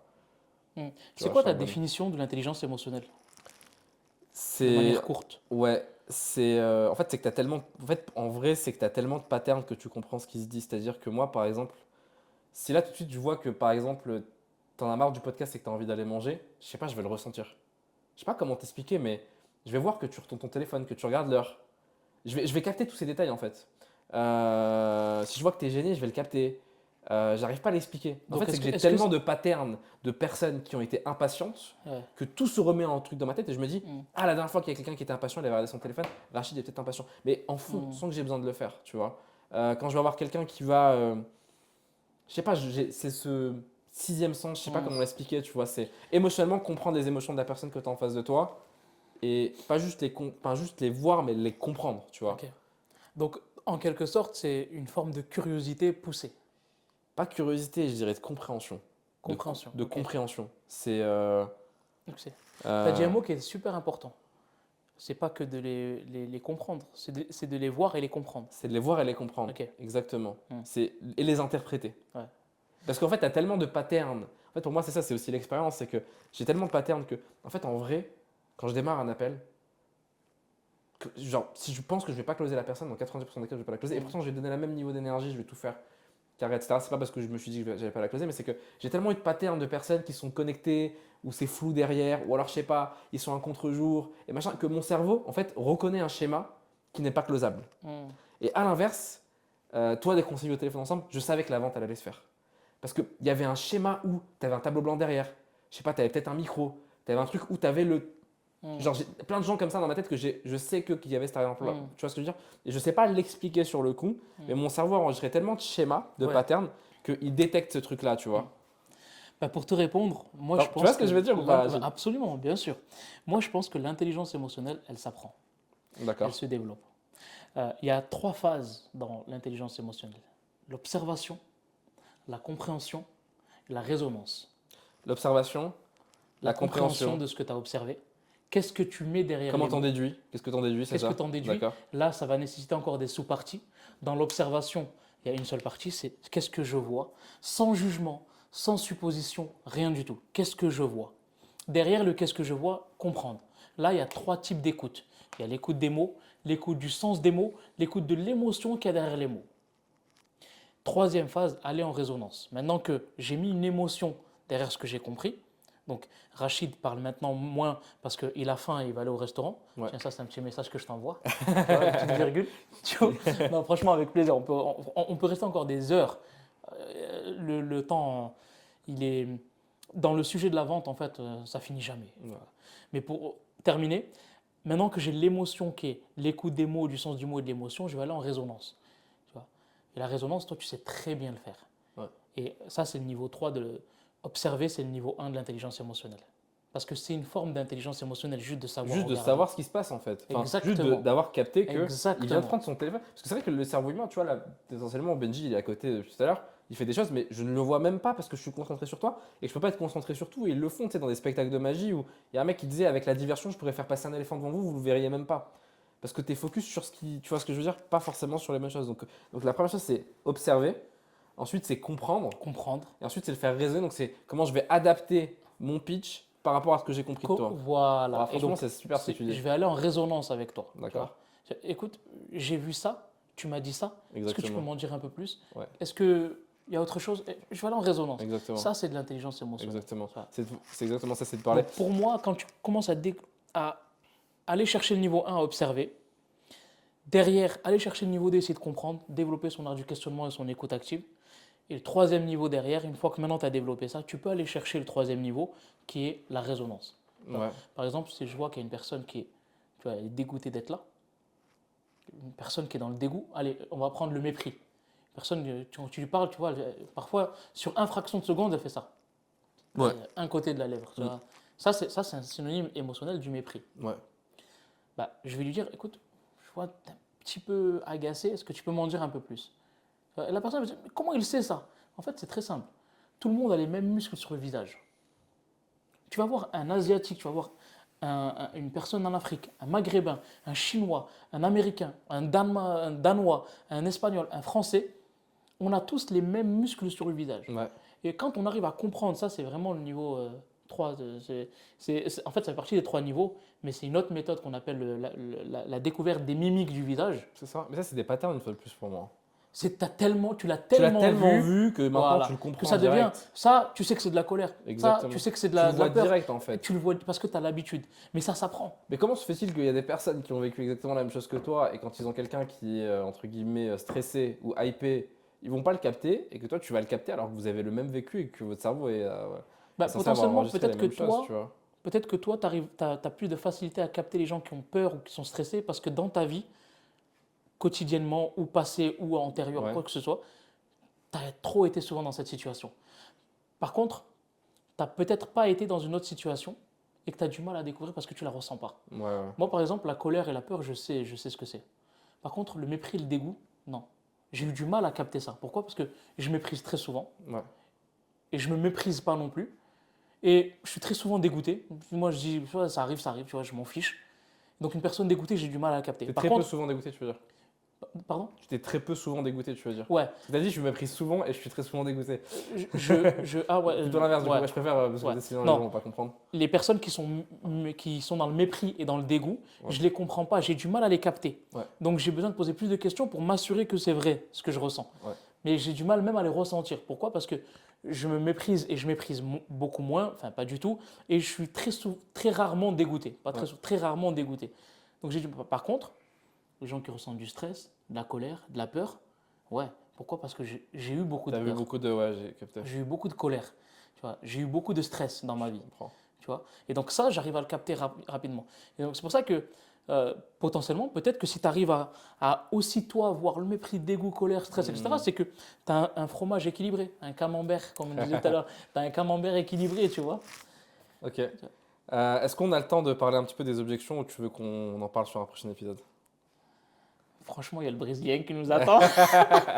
Tu sais ce que je voulais mais- qu'on fasse, mais comme ça, on va les teaser un petit peu sur le prochain épisode. Mais si je peux terminer sur une chose, sur les objections, Bien sûr. c'est qu'aujourd'hui, il y a beaucoup de closers qui pensent que savoir traiter les objections, c'est ce qui va vraiment les aider à closer ou les aider à développer leur chiffre d'affaires, sachez une chose, c'est que traiter les objections représente 25% des capacités d'un closer. Tu as les 25 premières pourcents, c'est tout ce qui est, allez, même 50, on va dire l'intelligence émotionnelle. Les 25 autres pourcents, c'est ta manière de poser des questions, de rebondir et d'écouter. C'est le savoir-être. Donc en gros, tu as 75% de savoir-être et 25% de savoir-faire. Parce que traiter des objections, c'est un savoir-faire. Je suis complètement aligné avec toi. Tu vois. Donc 100% ne d'accord. soyez pas les gars ou mesdames et messieurs, ne soyez pas attachés à savoir vraiment traiter les objections. D'ailleurs, si vous avez un bon art du questionnement dans vos appels, Les objections, ils sont pas à la fin. voilà, exactement. En tout cas, même s'ils sont, tu as juste à revenir sur ce qui a été dit avant. Exactement. Et je En finis fait, sur. je te dis ça parce que mes vidéos sur YouTube qui ont fait le plus de vues, c'est les vidéos roleplay, traitement Où d'objections. tu parles d'objections, ouais. Les gens kiffent les Parce que vidéos les gens sur le pensent, traitement des parce qu'ils objections. pensent que c'est ce qui fait qu'ils closent pas. Enfin, ils pensent que c'est ça, c'est la raison qui font qu'ils closent pas parce que le dernier souvenir de l'appel qu'ils ont, c'est cette phase d'objection qu'ils n'ont pas réussi à traiter et ils pensent que c'est ça la cause alors qu'en réalité la cause ne vient pas de ce moment-là, elle vient de bien avant Ouais, absolument. dans le rendez-vous. Tu penses que tout le monde peut être closer? Un bon closer?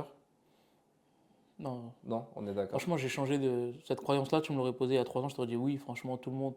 Ouais, Mais je pense pas. ouais, je suis d'accord. Je pense pas. Aujourd'hui, c'est un En tout métier cas, qui est pas tout est facile. possible, mais avec beaucoup de temps, je dirais, tu vois. C'est comme je dis, est-ce que tout le monde peut combattre à l'UFC? Bon. Moi, je peux pas. Bah non, mais si tu peux, potentiellement tu peux, tout est possible. Enfin, en fait, le truc c'est que, est-ce que tout le monde peut nager? Oui, mais s'il te manque un bras, ça va être plus difficile. Ça va prendre plus de temps pour que tu aies En la fait, même. si tu sais, la phrase quand on veut, on peut. Ouais. Moi, je kiffe cette phrase-là. Mais qu'est-ce que tu mets derrière le mot je veux? Qu'est-ce que tu mets derrière le mot je peux? Tu vois, si tu veux vraiment réussir dans le closing, tu peux réussir. Si tu te dis si je veux réussir dans le closing, je vais réussir dans le closing. Si je veux, je vais réussir dans le closing. Ok. Maintenant, qu'est-ce que tu es prêt à faire? Tu vois, si tu es prêt à ouvrir ton agenda uniquement de 9h à 17h, excuse-moi, mais tu ne vas pas réussir. Moi, dans mes premières années, moi, c'était 8h, 23h. Ouais, pareil que toi. J'ai mangé des appels pendant des années de 8h à 23h. Aujourd'hui, quand j'en parle, j'en rigole. Ouais. Pourquoi? Parce que quand tu dis ça, un closer, il te dit ah non, Si ça, je rendez-vous peux pas. maximum, sinon je suis fatigué. Non, il faut que je trouve mon équilibre de vie, mon Ah, hygiène de bien vie. Moi, je ne me suis pas mis entrepreneur pour prendre des appels de 8h à 23h. Ouais. Ouais, mais ok, mais ne te plains pas si tu réussis beaucoup plus longuement que les autres. Ouais, je suis d'accord. Tu vois, moi, j'ai des closers dans mon équipe aujourd'hui, leur agenda il est ouvert par exemple de 8h à 17h, 18h. Je leur dis les gars, qu'est-ce qui se passe? Et donc là, ça commence à ouvrir jusqu'à 19h, 20h. D'autres closers qui n'ouvraient même pas le samedi, dimanche. Tu veux gagner de l'argent ou tu veux pas gagner d'argent? Tu veux monter vite en compétence ou tu veux que ça prenne 5 fois plus de temps? Moi, je suis d'accord. Donc, est-ce que tout le monde peut y arriver? Ceux qui sont prêts à être des guerriers, à passer du temps, de l'énergie, de la motivation, il n'y a pas de raison qu'ils n'y arrivent pas. Mais potentiellement aujourd'hui, très peu de personnes sont Mais en prêtes à fonction faire des ça. prédispositions aussi. Moi, c'est ça là où je voulais en venir. En tout cas, moi, ma conclusion sur ça, c'est que en fonction des prédispositions que tu as, le closing, c'est peut-être pas le meilleur truc que tu puisses faire, dans le sens où si tu as qu'un bras sur deux, va pas faire de la natation, tu vois ce que je veux dire. Si tu es un poisson, essaie pas de grimper un arbre, tu vois. Et tu as des personnes qui sont de base qui ont des bonnes prédispositions. Le poisson, à un moment donné, il va réussir à grimper à l'arbre, je pense, en tout cas, tu vois, si ça s'acharne pendant 7 ans. Mais est-ce qu'il aurait Ça pas dépend mieux si c'est un valu qu'il poisson aille dans l'eau? Pokémon. Si c'est un poisson Pokémon, il peut même voler. Mais si c'est un vrai poisson, c'est mort. Tu vois? Non, je comprends ce que tu veux dire. Tu vois ce que je veux dire? En fait, il y a des prédispositions que tu dois utiliser. En fait, on a des avantages naturels, entre guillemets, chacun. Et chacun doit les utiliser à son avantage pour aller plus rapidement là où il veut aller, tu vois. Et pas Ouais. s'entêter. Après, si c'est ton rêve de faire du closing, écoute, let's go, quoi. Ouais. Moi, ce que je voulais qu'on fasse, Rachid, mais du coup, on le fera sur un prochain épisode, je vous utilise là-dessus. C'est ce que j'aimerais qu'on fasse sur un prochain épisode, c'est qu'on fasse des vrais roleplays en podcast comme ça, tu vois. Et que, en gros, moi, je te prépare 2-3 objections. Et toi, tu fais le closer, du coup. Avec plaisir. Et toi, tu me prépares 2-3 objections et je fais le closer et après, on débrief. Ça T'es marche. chaud, on fait ce genre Franchement, on fait ça. de vidéo? Ouais. Let's go. Bah Moi, écoute, ça me va. merci Rachid pour ton temps, merci pour ton énergie. On a fait une grosse journée de tournage aujourd'hui en plus, donc Ouais. c'est très apprécié. Dites-nous dans les commentaires si vous avez envie qu'on fasse un deuxième épisode avec Rachid. Si vous nous dites rien, on fera pas de deuxième épisode, Rachid. Bon, on va sauter le deuxième, on fera le troisième. Ah, mais dites-nous si vous avez bien aimé, la vidéo. Et puis bah, on se retrouve très vite pour un prochain épisode. Merci.